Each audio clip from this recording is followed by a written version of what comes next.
guys, welcome back. I am here to bring you my first makeup tutorial in like a billion years, but it is my festive St. Patrick's Day fun green smoky eye glam makeup tutorial. I'm not gonna obviously, oh no, my heat, hold on. You'd think I'd remember to turn that off all the time and I always forget, so that's my fault. But yeah, so I wanted to bring you this fun makeup tutorial. I love St. Patrick's Day. It's like my big welcoming into spring. It's always really fun here because there's lots of Irish pubs, great things to do. I have the Irish blood running through my veins and it's just a good time and I love the color green. I was just talking about how it's never used enough in makeup tutorials, so I was like, we're doing green. Has a fun pop of orange on the bottom.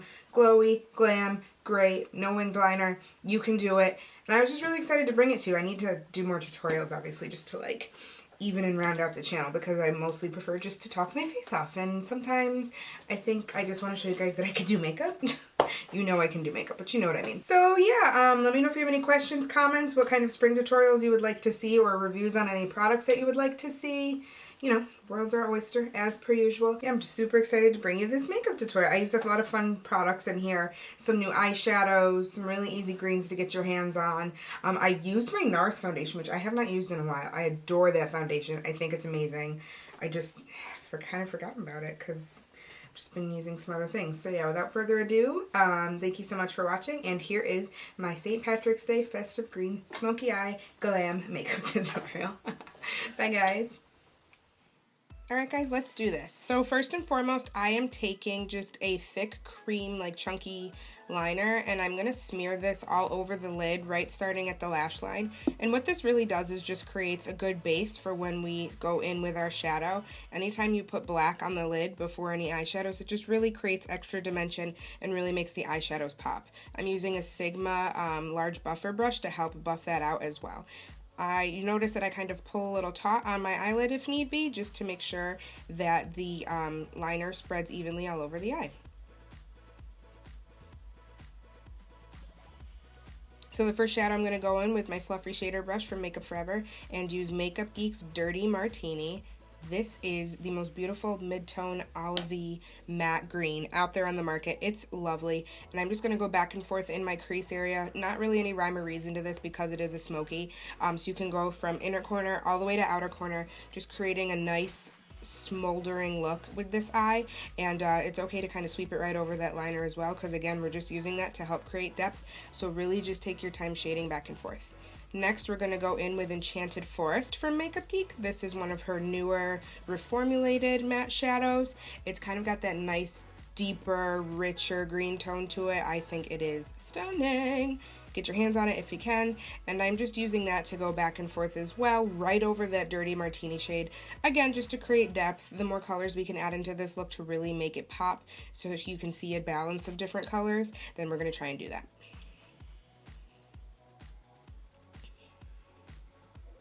Then I'm going in with ColourPop Cosmetics Hammered Super Shock eyeshadow. It is amazing. I showed it to you guys in my most recent haul. And with a MAC 242, we're just going to take this and really shade it all over where we placed that black liner, just to help make it pop. So as you can see, I kind of have to smear and smudge back and forth with these ones. Actually, the best way to apply these is with your finger. I did use a 242 this time, but your finger is totally the way to go when using the Super Shock eyeshadows. And we're going from inner corner all the way to outer corner. But just kind of pat, then swipe. So make sure to ensure that it's really on the lid well. Pat first, and then kind of smudge it in place, and then you can swipe it all over for the best pigment payoff. Then just taking that fluffy shader brush from Makeup Forever, I'm blending everything in so that we don't have any harsh lines. Then we're going in with Too Faced Shadow Insurance Glitter Glue, and just right on my middle finger, we're going to dabble it a little just on the center, because we are going to go in with a loose pigment that can get kind of messy. We're going to use Sugar Pills Mint Soda Loose Pigment. It is incredible. Look how pigmented this is. It's the most stunning, pure apple green that I've ever seen in an eyeshadow. It is just lovely. I got it last year at IMATS, and I literally, my eyes were drawn to it. I was like, can I please just have like 8 of these, because it's stunning. But a little bit goes a long way. So just on that same 242 brush, I'm mainly packing this in the center, right where we placed that glitter glue. And again, this is just creating so much depth, and we have so many different rich hues of green now in our eye look.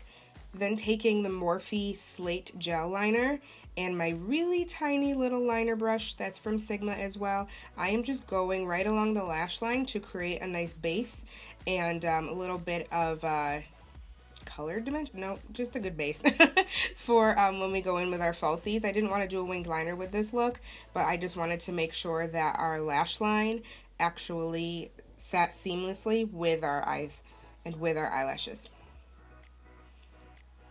Then just a little mascara, obviously, to make sure that our lashes blend in better with our falsies. I'm using the Perversion mascara from Urban Decay to do so. And then I'm going in with velour lashes in the style It's Show Fluffy from their 3D Fluffy collection. And there's for before, and there's after. And you could just see how it heightens the look. They're kind of separate and wispy. You can see how they kind of, you know, add a really cool shape and look to the eye. I think they're amazing for eye looks where you don't have a winged liner. Then just taking a little bit of a makeup wipe or a tissue, wiping any loose pigment off, and we're going in with the Benefit Porefessional Primer. It's my travel size. I cannot find my large size to save my soul, and I know I have the big $30 guy somewhere, but whatever. And I am just spreading this in the face, mainly in the T-zone, the nose, center of the forehead where I have those big pores and need oil control.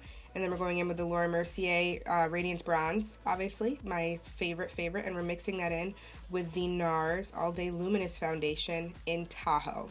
And as I explained in my favorites video, you really just mix this guy in together and then you apply it everywhere on your face as well as you can with your fingers first, and then you can go in with your favorite utensil, tool, if you will, or a beauty blender sponge and just blend the guy out.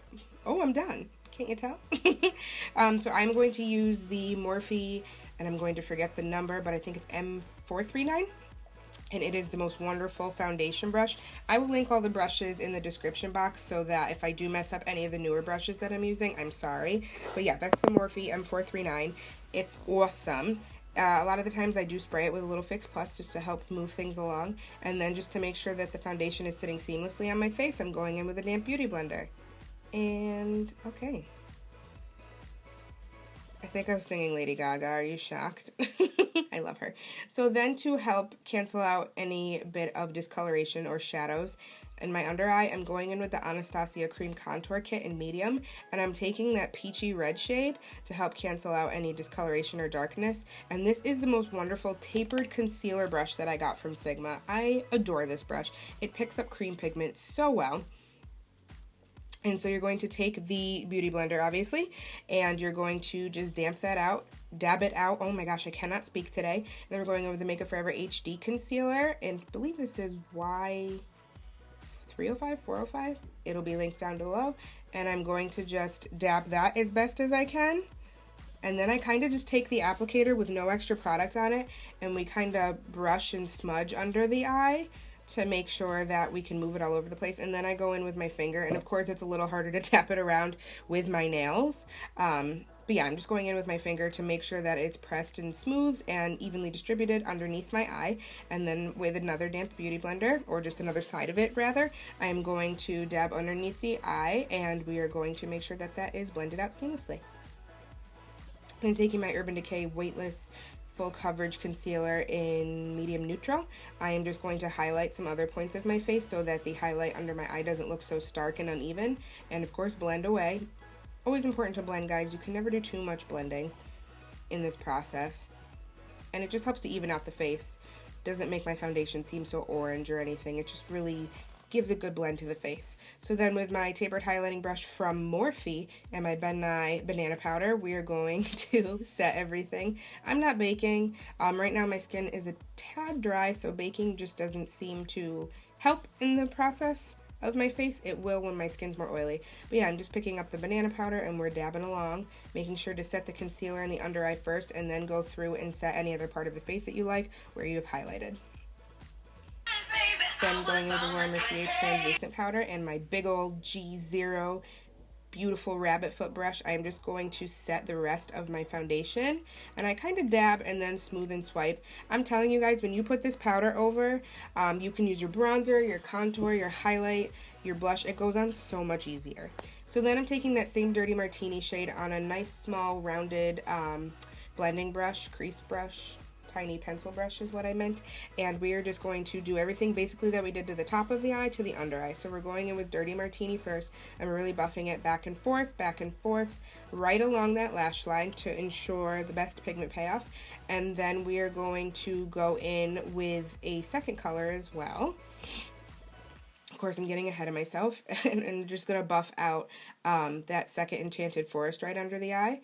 And then we're going to go in with just a tiny bit of Apple Teeny from Makeup Forever because I didn't want to use the loose pigment under my eye.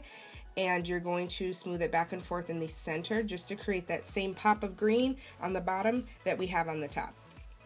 Then going in with the Anastasia Waterproof Cream Gel in orange, and that same thin little brush that I used for my cream liner on the top, we're going to go in and add a really cool pop of orange to this. I really thought this was just a fun little twist. With St. Patrick's Day, orange is always incorporated. It'd be fun, just something different from our browns, from our blacks, the usual that we put on the waterline, and it just creates a really cool pop of color. It's a little Ninja Turtles, but it's okay. It's really cool, and I really enjoy it. Just brings a nice fun little edge to the makeup look. And then taking my Benefit Roller Lash Mascara, we're going to go along that bottom lash line and just make sure that our eyelashes are coated on the bottom to complete the eye look. Always make sure that you do your mascara on the bottom of the eye. It's that simple. And it takes me absolutely forever. It's ridiculous. Going in with Makeup Geek's contour powders, I am using the medium warm shade in the top left corner and my lovely fluffy tapered brush from Sephora, and we're just going to start carving out the hollows of our cheeks. I actually don't take it too far into my face this time, and just a really light buff we're going to do. I really blend it into the skin. I didn't want the contour to be too harsh, but I did want to sculpt my face a little bit, make sure we added some dimension back into the face since it can look so flat after we do such a full coverage matte foundation and concealer. If you guys ever have any questions also on contouring, you can always ask. Let me know. If you want anything more in depth put on the channel, again, let me know. I am thinking of doing something involving face shapes because not everybody's face is the same for contouring, and I think everybody can be educated on that. Next, we're going in with the Hourglass Radiant Bronze Light, my favorite bronzer of all time. And we're just going to flush this right over that contour into the cheeks and then just along the outer portions of our face just to warm it up a little bit along with that contour and make it not look so flat, give it like a nice radiant glow. And I don't remember the name of that brush for Morphe, so I'll let you know. Next is ColourPop's Electric Slide Super Shock Face Highlight, and you guys, I'm obsessed. So basically the technique I do with this is I take a little on my center finger, I put it where I want to highlight, which is usually on the high points of the face, cheekbones, nose, Cupid's bow, and I start to press it in with my finger, and then I take my damp beauty blender and I press it further into my skin so it doesn't look like a streak on my face. Like, it has to look like my skin is glowing from within, that it's properly placed on my face, and if I don't do that or do the step with the beauty blender, it just doesn't come out the same. Going in with that same brush from Morphe that I can't remember the name for, I am going in with one of these Sephora new blushes. These are amazing, and this one's in like a nice bronzy orange color. I thought it would pick up the orange in the eyes really well, but everybody's skin tone is different, so just use a really nice neutral orange blush that will work for your skin tone and lightly dust it on the apples of the cheeks and then bring it back into that bronzer and contour that you did. Now going in with the most amazing highlight from MAC. This is the other, what is the one? Not the, you know when they came out with the two for like, and everybody was going crazy? It's not Oh Darling, it's the other. Shaft of Gold. It is Shaft of Gold and the Morphe highlighting brush, the goat-haired one. I am just going over everywhere that I placed that electric slide highlight just to give more beam and more dimension, and it just really picks up the highlight underneath and all my texture underneath. Gotta love it. Raised freckles, there's nothing I can do. And yeah, it's just helping to highlight and lift up the face. And I do it right there, right above the brow to help lift and sculpt as well. Then going in with Makeup Geek's Rapunzel Shadow. And just right on my flat shader brush from Makeup Forever, we're just going to make sure that we do the brow bone, make sure that has a nice highlight, as well as the inner corner of the eye. Just again, to complete the eye look, you can never have too much dimension where the light hits, and it just helps give a gleam and a shine to the overall makeup look. Last but not least, we're going to do our lips. I am just taking off any foundation or powder that has transferred onto my lips while doing our makeup, and I'm just using a tissue to do that. Sometimes I use a makeup wipe, up to you. And then I'm going in with Hover Lip Liner from MAC, and we're just going to generously line our entire mouth. Don't be scared. Don't be shy. I go in everywhere. And then I'm going in with the Fresh Honey Lip Sugar Gloss. I don't know why I didn't show it to the camera. I am sorry. But we're going to put that all over. And then we're going to take a little bit of Sunshine Kisses from Dose of Colors. I love this lip gloss, but it's super orange on me. So I always have to use it in the center and kind of blend it out with other things. So that's why I started with something deeper in caramel. And then we're going to use this as the pop right in the center of the lip. Then we're going to set the face. Be beautiful, be glowing, be glistening. Make sure our makeup does not move all day. And guys, you're done. You're ready to go. So I really hope you enjoyed this makeup look. I had a blast making it. Wear it out on St. Patrick's Day on Thursday or anytime during the spring. You can switch out the orange liner, but just something fun, something festive. And I'm just super excited that spring is here. Like, let's get rid of winter and deepen smolders and just enjoy having like a bright, zesty, fun time. And I hope you guys really enjoyed the video, and I'll talk to you guys soon, okay? Bye!